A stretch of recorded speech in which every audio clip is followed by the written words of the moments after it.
అధ్యక్ష నేను నిజం పక్షాన ఉన్నాను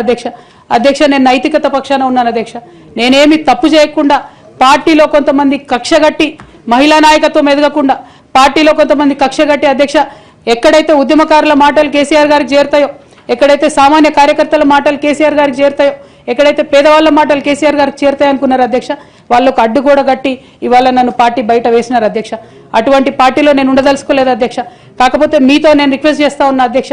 ఏ పొలిటికల్ పార్టీ అయినా అధ్యక్ష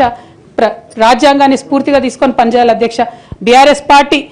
ఆ స్ఫూర్తితో లేదు అధ్యక్ష కాబట్టి నేను ఈ రాష్ట్రంలో మహిళలకు కొంత ఇన్స్పిరేషన్ ఇవ్వడానికి అధ్యక్ష ప్రజలకు ఓవరాల్గా సేవ చేయడానికి అధ్యక్ష ఇప్పుడు కాంగ్రెస్ పార్టీ చేస్తున్న విధానాలకు ప్రధాన ప్రతిపక్షం అధ్యక్ష ఇవాళ లేనేలేదు హౌస్లో నిన్న మొన్న అసెంబ్లీ నడిచింది అక్కడ లేనేలేదు అధ్యక్ష ఆ యొక్క గ్యాప్ని ఫిల్ఫిల్ చేయడానికి అధ్యక్ష నేను ఇవాళ ఒక వ్యక్తిగా ఈ హౌస్లోకి వెళ్ళిపోతున్నా అధ్యక్ష కానీ నేను ఒక శక్తిగా ఫ్యూచర్లో చట్టసభలకు తిరిగి వస్తా అధ్యక్ష డెఫినెట్గా ఒక పొలిటికల్ సిస్టమ్ని క్రియేట్ చేస్తా అధ్యక్ష ఈ స్టేట్లో చేసి ఖచ్చితంగా ఒక శక్తిగా నేను